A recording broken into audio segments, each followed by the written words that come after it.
जंगलाच्या मध्यभागी एक तलाव होते, ज्यामध्ये खूप सारे वेगवेगळ्या रंगाचे मासे राहायचे. पण कडक उन्हाळा पडल्यामुळे हे तलाव सुकू लागले होते. तेव्हा निळा मासा म्हणाला, आता आपलं तलाव सुकतच चाललंय. असं आपण काय करायचं ज्याच्यामुळे आपला जीव वाचेल?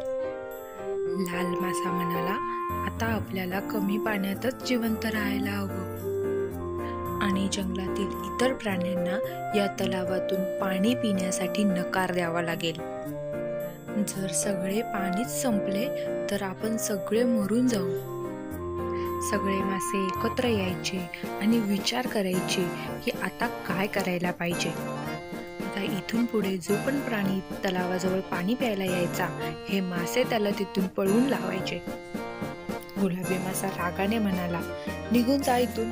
सगळंच जर पाणी तुम्ही पिलात तर आम्ही इथे जिवंत कसे राहणार? तुम्ही कुठेतरी दुसरीकडे जाऊन पाणी प्या. तेव्हा एक हत्ती तिथे आला आणि तो म्हणाला, हे तलाव सगळ्या जंगलातल्या प्राण्यांचा आहे. मी अजून दुसरीकडे कुठे कशाला जाऊ?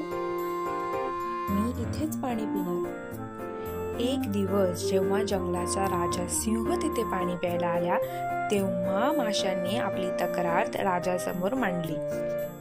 त्या म्हणाल्या, महाराज, आता तुम्हीच सांगा, हे जर असंच चालू राहिलं तर आम्ही कुठे जाणार आणि कसं जगू शकणार? आम्ही यातलं पाणी पिऊ नका म्हणून सांगितलं, तरी सुद्धा जंगलातले सगळे प्राणी इथे येतात आणि यातले पाणी पितात. सिंहाने सगळ्या प्राण्यांना एकत्र बोलवलं आणि त्यांना समजावलं, आम्हाला सगळ्यांना मिळून माशांची मदत करायला हवी. थोड्या दिवसांनी पावसाळा सुरू होईल आणि तलाव पुन्हा पाण्याने पूर्ण भरून जातील. जोपर्यंत हा कडक उन्हाळा आहे आणि तलावात पाणी कमी आहे, तोपर्यंत आपल्याला सगळ्यांना दुसऱ्या तलावात जाऊन पाणी प्यायला हवं. आपल्या सगळ्या प्राण्यांनी एक दुसऱ्याबरोबर मिळून मिसळून राहिलं पाहिजे. आत्ता कुठे जाऊन सगळ्या प्राण्यांना सिंह काय बोलतोय हे नीट समजले आणि सगळे प्राणी दुसऱ्या तळ्यात जाऊन पाणी पिऊ लागले.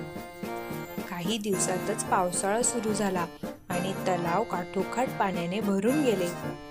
मग सगळ्या माशांनी सगळ्या प्राण्यांना धन्यवाद केला आणि म्हणाल्या, तुमचा खूप खूप धन्यवाद. आमच्यामुळे तुम्हाला दुसऱ्या तलावात जाऊन पाणी प्यावं लागलं, पण आता तुम्ही या तलावातले पाणी पिऊ शकता. महाराज, तुम्हाला सुद्धा खूप धन्यवाद.